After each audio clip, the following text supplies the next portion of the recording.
Bom dia, Carol. Bom dia, Heisen. Bom dia.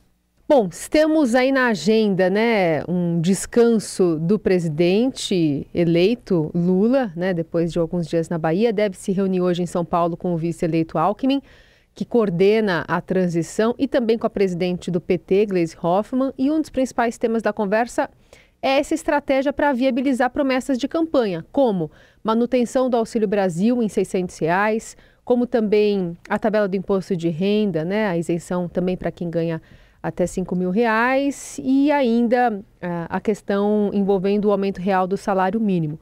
Lula deve ir a Brasília amanhã para essas visitas de cortesia aos presidentes da Câmara, do Senado, do Supremo e do TSE.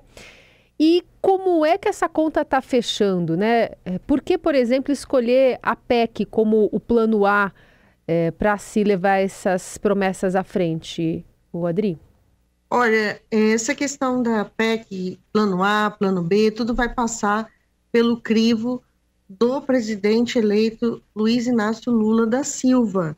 Então, há uma questão técnica, mas, sobretudo, um impasse político. É preciso separar a questão técnica da política. Na política, quem é a favor da PEC está se articulando ao presidente da Câmara, Arthur Lira, para que essa PEC passe. É uma chance, eles acreditam que é uma chance que ela passe antes da eleição das mesas, como é que a gente chama aqui em Brasília, a eleição dos presidentes da Câmara e do Senado do próximo ano legislativo, que acontece em fevereiro. Então, essa discussão está muito misturada com a eleição da Câmara. Então, tem um grupo do partido e dos aliados do presidente eleito que querem essa PEC porque estão se articulando com Lira. Quem é com Lira e Centrão? Quem é contra acha que não dá para ficar na mão deles. Então, esse é um problema muito sério, porque está se discutindo uma questão técnica com o viés político, com o viés eleitoral das presidências da Câmara. A solução técnica, na técnica, a solução sem a PEC, né, traz um risco jurídico maior, mas o TCU está pronto para, a equipe de transição está pronta para fazer, mesmo assim, uma consulta ao Tribunal de Contas da União para saber se ele pode pagar sem a PEC ou via uma medida provisória, edição de uma medida provisória, liberando um crédito extraordinário, ou mesmo a solução que eu, Carol, acho que é a mais fácil, eu que cubro esse assunto nos detalhes, a solução que é mais fácil, que é usar o orçamento que já tem e que segura o pagamento do auxílio por mais ou menos 8 meses.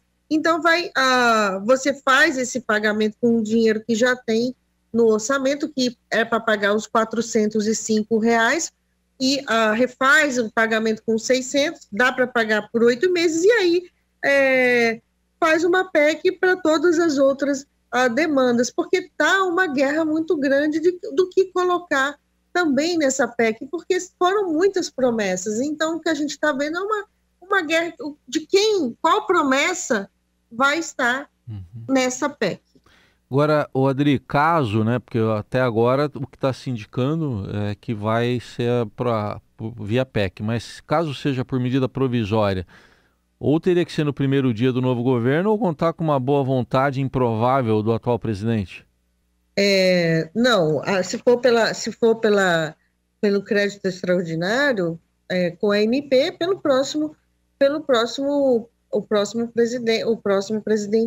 o presidente eleito, já sentado na cadeira, Lula, faz a MP, né? Não fica livre dessa uma discussão por aqui. O primeiro pagamento do auxílio, ele acontece ele começa no dia 20, por volta do dia 20 de janeiro, né? Então, e a MP tem efeito de lei, efeito imediato. Daria Mas tempo, tem essa então. opção, daria tempo, essa opção que eu falei, a opção jurídica também que está sendo analisada, de você pagar o auxílio com o orçamento que já tem, porque o orçamento que foi enviado pelo governo ao Congresso, ele prevê o pagamento de R$ 405. Já tem dinheiro destinado para R$ 405. Então, o que precisa é para o adicional de 200 reais. Então, esse adicional é que seria pago com ou crédito extraordinário ou essa opção que eu estou comentando aqui, de usar esse orçamento, que já existe para 400, paga-se os 600, né? E aí daria para um pagamento por volta até uns 8 meses à frente, né? Com esse dinheiro que já está destinado. Uhum. Então, na política, tudo se arranja o técnico, né? Então, o que de fato está por trás de todo esse impasse é uma questão política. Tem gente no partido que não quer a PEC porque acha que Lula vai ficar refém do centrão, do mesmo centrão de Jair Bolsonaro. Já desde muito cedo, né? E aí tem, então, Isso. uma discussão de... você está falando dessa possibilidade, levando em conta só o Auxílio Brasil, né? Agora, e onde entraria, por exemplo, o aumento real do salário mínimo e a atualização da tabela do IR, Adri? Entraria aí nessa PEC? Olha, tem muita coisa técnica. No caso do aumento do salário mínimo, o orçamento ele foi feito com base numa inflação para o cálculo, né, do salário mínimo, que está previsto no orçamento, no projeto de orçamento. Ele foi feito com base numa inflação maior, um INPC maior, que não vai acontecer. Então, você já tem um espaço orçamentário para fazer um ajuste por aí também. Então, se ele vai ser menor, já tem um dinheiro a mais que poderia ser ajustado para esse salário mínimo.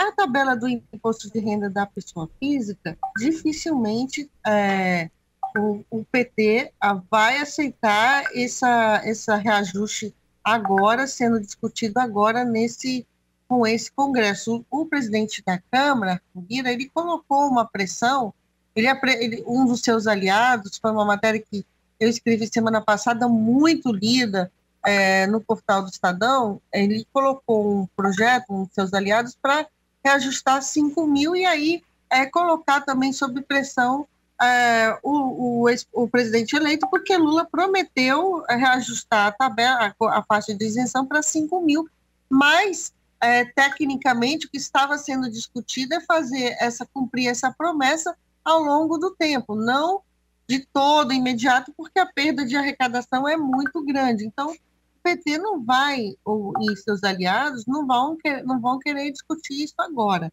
Está sob pressão, mas essa não é uma pauta desse momento da discussão orçamentária. Faz-se a PEC, essa PEC seria votada no ano que vem com todas essas outras promessas que eles considerarem prioritárias.